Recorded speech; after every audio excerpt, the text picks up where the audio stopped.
Manajer Alice mendorong pintu itu lalu mempersilahkan Rico untuk memasuki ruangan. Rico mengucapkan terima kasih, mengangguk dengan hormat dan melangkah memasuki ruangan sambil diikuti oleh manajer Alice dari belakang. Setelah sampai ke bagian dalam ruangan itu, Rico menemukan seorang lelaki parubaya yang sedang duduk bersandar di kursi tepat di belakang meja. Melihat manajer Alice membawa seorang tamu ke dalam ruangan kerjanya, dengan ini dia langsung berdiri. Manajer Alice, apakah anak muda ini adalah calon peminjam yang Anda ceritakan kepada saya tadi? Dengan hormat manajer Alice pun mengangguk. Benar Tuan, dia adalah calon peminjam yang akan membuat pengajuan pinjaman di perusahaan pinjaman arsen kita, kata manajer Alice memperkenalkan Rico pada bosnya. Mendengar itu, bos itu pun bergumam. Baiklah. Dia lalu melangkah mendekati Rico lalu mengulurkan tangannya dan menjabat tangan Rico. Rico yang mendapatkan uluran tangan dari bos itu langsung menyambut dan menjabat tangan bos itu dengan hangat. Perkenalkan, nama saya adalah San Diego, dan saya adalah pemilik perusahaan peminjaman uang arsen ini. Dia pun memperkenalkan dirinya, dia segera mempersilahkan Rico untuk duduk. Rico hanya mengangguk dan tidak banyak bicara. Baginya semakin cepat pinjaman itu dia dapat, maka semakin baik. Setelah Rico duduk, San Diego pun lalu memulai ke pokok masalah. Tuan Rico, kita langsung saja ke pokok permasalahan. Saya adalah orang yang tidak pandai berbahasa basi. Jadi saya mulai saja langsung kepada Anda. Apakah Anda sudah mengetahui apa saja persyaratan untuk memohon pinjaman uang di perusahaan kami? Rico hanya mengangguk dan menjawab dengan singkat. Iya Tuan. Sebelum saya datang kemari, saya telah terlebih dahulu diberi penjelasan oleh manajer Alice. Jadi, saya langsung datang ke kantor ini dengan segala sesuatu yang diperlukan. Baik, jika begitu, maka Anda bisa secepatnya menyelesaikan proses pengajuan permohonan peminjaman uang, sesuai dengan jumlah yang Anda butuhkan menurut kesepakatan bersama. Tapi ada hal-hal yang perlu Anda ingat, Tuan, bahwa saya adalah orang yang tidak suka berbahasa basi dengan siapapun. Ketika Anda telah mengerti dan sangat jelas dengan peraturan perusahaan kami, maka Anda harus mematuhi setiap kesepakatan yang telah kita sepakati bersama. Jika tidak, maka kami akan menyeret Anda jalur hukum. Jika Anda tidak dapat menjelaskan pembayaran selama 2 bulan, maka bisa memikirkan sebelum mengajukan permohonan pinjaman dan menarik diri jika Anda merasa tidak mampu untuk mematuhi perjanjian yang akan kita sepakati sebentar lagi. Rico pun mengangguk. Tuan Sandigo, saya telah memahami dengan sangat jelas dan telah memantapkan hati untuk mengajukan pinjaman ini. Dan saya akan mematuhi aturan yang telah ditetapkan oleh perusahaan Anda.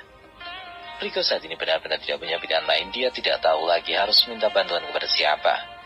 Bahkan dia juga tidak mempunyai sahabat yang bisa diandalkan walaupun mereka sama-sama kuliah di university elite seperti Golden University. Sedangkan waktu sangat mendesak.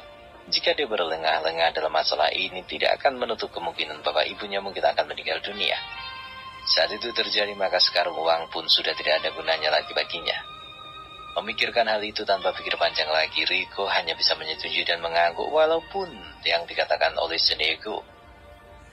Mendengar itu, San Diego pun segera berkata, sebenarnya tidak ada persyaratan yang sulit untuk melakukan transaksi pinjaman di perusahaan kami. Hanya saja kami sangat menghargai waktu. Jadi setelah waktunya tiba, maka Anda harus segera membayar cicilan Anda dengan tepat waktu. San Diego mengingatkan. Oke, jika Tuan Rico sudah memantapkan hati, maka langsung saja kita mulai prosesnya. Rico pun mengangguk dengan semangat. Baiklah Tuan, sebagai persyaratan utama ini kartu identitas saya. San Diego pun mengulurkan tangan untuk mengambil kartu identitas tersebut, kemudian membolak-balikkannya sambil bertanya, Tuan Rico, di perusahaan mana Anda bekerja? Tuan, sebenarnya saya adalah seorang mahasiswa di Golden University. Mendengar pengakuan dari Rico, San Diego hanya mengangguk.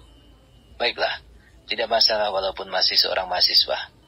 Lalu dia menarik laci di meja kerjanya dan menyerahkan surat-surat perjanjian untuk segera ditandatangani oleh Rico. San Diego memberikan surat-surat tersebut kepada Rico. Tuan Rico, ini adalah surat perjanjian. Anda harus membacanya terlebih dahulu sebelum menandatangani surat ini. Rico menerima surat perjanjian itu dan membaca bagian-bagian yang penting dan mengabaikan sebagian yang lain. Setelah itu dia pun menganggukkan kepala. Terima kasih Tuan San Diego. Saya telah membaca kandungan dari isi surat ini, dan saya sudah memahaminya, oleh karena itu saya setuju dengan kandungan surat perjanjian ini. dan kita bisa memulai prosesnya dengan segera. Rico berkata dengan sungguh-sungguh. San Diego tersenyum buruk, lalu berkata kepada manajer Alice. Manajer Alice, silakan hubungi manajer keuangan untuk mengeluarkan uang tunai sebanyak $200.000 dan segera suruh dia datang ke ruangan saya sekarang. Baik, Tuan. Jawab Alice mengiyakan perintah dari bosnya. Alice segera mengangguk dan kemudian membuat panggilan kepada manajer keuangan. Setelah terhubung, manajer Alice lalu berkata dengan nada ringan, Tuan manajer keuangan, bos kita memerintahkan kepada Anda untuk mengeluarkan uang tunai sejumlah $200.000 dan segera membawanya ke ruangan kerja bos. Dari seberang telepon, manajer keuangan pun berkata, segera Nona Alice. Terima kasih Pak, kata manajer Alice. Manajer Alice pun segera menutup telepon. Tidak lama kemudian manajer keuangan mengetuk pintu. Setelah mendapatkan izin, dia lalu melangkah memasuki ruangan dengan membawa satu tas berisi uang dan menyerahkan kepada San Diego.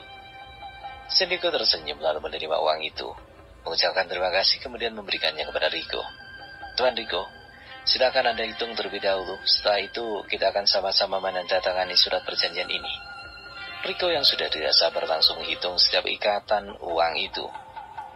Setelah dia rasa cukup, dia pun kemudian berkata, Tuan San Diego, saya percaya kepada Anda, maka dari itu saya akan menandatangani surat perjanjian ini dan segera berserta dengan fotokopi kartu identitas saya. San Diego pun tertawa dan mengangguk. Baiklah Tuan Rico, sepertinya Anda sudah tidak sabar. Maka mari kita selesaikan proses transaksi ini. Dan Anda manajer Alice, Anda bisa membantu saya untuk membuat rekaman video dan menyimpan sebagai bukti jika diperlukan. Manajer Alice segera mengeluarkan ponselnya lalu membuat rekaman video mulai saat penandatanganan surat perjanjian, serah terima uang pinjaman dan beberapa pernyataan. Lalu proses transaksi pun selesai. Rico dengan sangat bersemangat menjabat tangan San Diego. Baiklah Tuan, jika tidak ada yang harus dilakukan maka saya mohon diri. Rico pun menutup pertemuan mereka hari itu. San Diego mengangguk dan tersenyum. Silakan Tuan Rico. Manajer keuangan akan mengantar Anda sampai ke depan. Rico tersenyum mengucapkan terima kasih kepada Tuan San Diego dan menganggukkan kepala kepada Alice, yang juga dibalas dengan senyuman oleh Alice lalu melangkah pergi meninggalkan ruangan itu dengan diikuti oleh manajer keuangan. Setelah Rico benar-benar telah pergi, manajer Alice membuka suaranya. Tuan, menurutku Anda telah memberikan kemudahan kepada Rico untuk mendapatkan uang dari kita. Mendengar itu, San Diego hanya tertawa. Apa kamu mengira bahwa aku bodoh? Aku tahu apa yang aku lakukan. Apa kau tidak melihat bahwa anak itu tidak seperti kebanyakan anak-anak biasa? Dia bisa menjadi sapi peran kita yang berikutnya setelah Arslan, yang tidak lagi mau bekerja dengan kita. Mendengar itu, manajer Alice pun bertanya, apa rencana Tuan selanjutnya? Cindy berkata sambil memutar-mutar pena di antara jepitan jari tangannya. Alice, tugaskan beberapa orang mengikuti gerak-geriknya dan perintahkan anak buah yang lainnya untuk menyelidiki latar belakang anak itu. Manajer Alice pun mengangguk. Segera Tuan. Saat ini Rico yang sangat gembira sedang menaiki taksi untuk segera menuju ke rumah sakit rakyat di Century Home. Dia tidak sabar untuk segera menemui ayahnya di sana dan mengatakan keberhasilannya mencari uang untuk tambahan biaya operasi ibunya. Setelah beberapa lama akhirnya taksi pun sampai di rumah sakit rakyat. Setelah sopir menghentikan taksinya, Rico langsung keluar dari taksi membayar ongkosnya lalu bergegas menuju ke rumah sakit, menuju ke kamar nomor 06. Sesampainya di pintu kamar tempat ibunya dirawat, Rico segera mengetuk pintu lalu mendorongnya hingga terbuka sedikit. Dia masih melihat ayah dan adiknya sedang berada di sisi pembaringan ibunya. Melihat Rico masuk, ayahnya langsung bertanya, Rico, dari mana saja kamu? Rico menjawab dengan senyum lebar. Ayah, tadi aku pergi mencari bantuan. Lalu Rico menyerahkan tas berisi uang 200.000 tersebut ke tangan ayahnya. Melihat uang dalam jumlah yang besar, mau tidak mau ayahnya terkejut. Rico, jelaskan pada ayah dari mana kamu peroleh uang sebanyak ini. Ayah, aku meminjamnya dengan atas namaku sendiri kepada teman. Ini adalah uang pinjaman dan aku tidak memperolehnya dari merampok atau mencuri. Jika ini adalah uang yang kau peroleh meminjam dari orang lain, maka dengan apa kamu akan membayarnya? Sedangkan kamu masih kuliah dan belum bekerja. Ayah, saat ini keadaan ibu sangat mengkhawatirkan. Bagiku kesembuhan ibu adalah yang paling utama. Jadi ayah, Kita tidak perlu memikirkan bagaimana aku memperoleh uang itu. Tapi sebaiknya segeralah berikan uang itu kepada dokter agar mereka segera membuat persiapan untuk operasi ibu secepat mungkin. Pak Obey tidak bisa berkata apa-apa lagi selain hanya menatap tidak mengerti ke arah Rico. Baiklah, ayah akan menemui dokter sekarang. Ayah akan berikan uang ini terlebih dahulu sebelum melunasinya beberapa hari lagi. Yang jelas adalah ibumu harus segera bisa sembuh, agar kita bisa seperti dulu lagi, kata Pak Obey dengan wajah penuh kesedihan. Rico menyemangati ayahnya. Percayalah ayah, semua akan baik-baik saja. Oh ayah, aku harus segera kembali ke asrama. Jika aku tidak berangkat sore nanti, takutnya akan terlalu larut malam untuk sampai ke sana. Tuan Obey pun menganggukkan kepala. Segeralah pergi, hati-hati di jalan dan jaga dirimu baik-baik. Percayakan masalah ibumu pada kami di sini. Rico pun mengangguk memeluk ayahnya dan mengusap kepala adiknya. Ayah, adik, aku pergi dulu sekarang. Ayah dan adiknya menganggukkan kepala. Jangan lupa memberi kabar setelah kamu sampai di Golden River City. Rico pun mengangguk membalikkan badan lalu pergi. Rico sampai di depan rumah sakit berniat pergi ke bus stop untuk menunggu bis yang mengarah ke Star Hill. Sampainya di bus stop, dia segera duduk menunggu bis yang lewat, namun tanpa dia sadari, sebuah mobil beberapa pasang mata memperhatikan dirinya dari sebuah mobil BMW yang terparkir tidak jauh dari bus stop saat ini. Terlihat di dalam mobil tersebut terdapat 4 orang bertubuh besar mengenakan pakaian hitam, sedang memperhatikan ke arah Rico. Salah seorang dari mereka berkata, "Menurutmu kemana anak itu akan pergi?" Yang ditanya segera menjawab sambil terus merhatikan ke arah bus stop dan berkata, "Aku menduga bahwa anak itu seharusnya akan kembali ke Star Hill. Lalu apakah kita akan terus membututinya dan mari kita laporkan dulu pada Tuan Sendiriku untuk menerima perintah lanjutan?" Kata salah seorang dari mereka meminta pendapat. Yang ditanya pun kembali menjawab, "Sebaiknya memang begitu." Lalu dia segera mengeluarkan telepon genggam dari sakunya, mengusap layar itu, membuka daftar kontak. Setelah menemukan nomor yang dia cari, dia pun segera menekan tombol panggil. Saat ini di kantor Arsen Tuan San Diego yang sedang berbincang dengan manajer Alice tiba-tiba terhenti setelah ponselnya bergetar dengan suara nada dering memenuhi ruangan kerjanya. Dia segera berhenti berbicara, mengeluarkan ponsel dari saku, lalu melihat layar. Di sana terlihat bahwa si pemanggil adalah anak buah yang dia tugaskan untuk membuntuti Rico. Dia segera mengusap layar untuk menerima panggilan telepon tersebut. "Raymond, ada apa kau menelponku? Apakah ada sesuatu di luar kendalimu?" Di seberang sana orang yang dipanggil dengan nama Raymond pun segera menjawab, "Tidak Tuan, semuanya masih dalam kendali kami. Hanya saja saat ini orang yang Anda perintahkan untuk kami selidiki telah keluar dari rumah sakit Century Home. Dan saat ini sedang berada di salah satu halte jurusan Star Hill. Jadi saya menelpon Tuan untuk tujuan bertanya apakah kami harus mengikuti atau kami hanya mengawasi sampai di sini saja." Raymond minta pendapat dari tuannya. Raymond adalah anak buah dari Sindigo yang sangat patuh.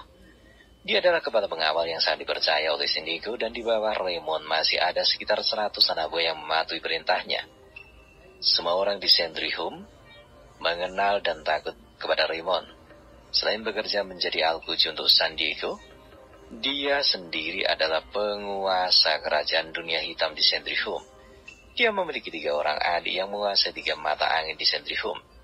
Dan saat ini dia bersama dengan ketiga adiknya itu sengaja membutuhkan Rio hanya untuk bersenang-senang. Mendengar keterangan dari Raymond, Sindigo pun berpikir sejenak. "Raymond, apakah pantas bagi anak bau kencing itu untuk dibuntuti oleh raja dunia hitam sepertimu? Apakah itu terlalu istimewa baginya?" Mendengar itu Raymond menyeringai, lalu berkata dengan nada malu, "Lalu menurut Tuan apakah anak itu harus tetap dibuntuti atau dibiarkan dia bebas kemana saja pergi? Akan mudah mengeluarkan sepotong daging dari mulut harimau, tapi tidak mudah melepaskan seekor sapi dari cengkeraman Sindigo." Dengan itu Sindigo segera memerintahkan, "Raymond, atur anak buahmu untuk mengikuti kemana anak itu akan pergi. Suruh dia memata-matai setiap gerakan anak itu, namun tetap untuk menjaga jarak agar anak itu tidak merasa kalau ada yang mengintai." Mendengar perintah itu Raymond pun segera berkata, "Baik Tuan, saya akan mengatur orang-orang untuk mengikuti dan melaporkan setiap tindakannya kepada kita." "Bagus, segera atur orang-orangmu, jangan sampai lalai, dan segera laporkan kepadaku." Raymond mendengar dan akan melakukan perintah. Setelah telepon ditutup, Raymond segera memandang ke arah ketiga adiknya. Bruno, anak itu istimewa. Tuan Shineko sangat tertarik padanya dan aku memberi kesempatan kepadamu. Apakah kau bersedia? Orang dipanggil dengan nama Bruno menyeringai jahat. Bruno siap berburu singa, katanya sambil membuat gestur seolah-olah sedang menembak. Lalu mereka tertawa terbahak-bahak di dalam mobil itu. Saat ini di bus stop, Rico baru saja menaiki bis untuk segera pergi menuju ke Star Hill. Saat ini dia merasa sedikit lega karena masalah keuangannya yang dihadapi keluarganya terselesaikan separuhnya. Dan dia merasa tenang saat ini untuk hal-hal yang lainnya dia tidak terlalu memikirkan. Walaupun bagaimanapun kesehatan ibu adalah hal utama untuk saat ini. Dia ingin ibunya sembuh seperti sebelumnya.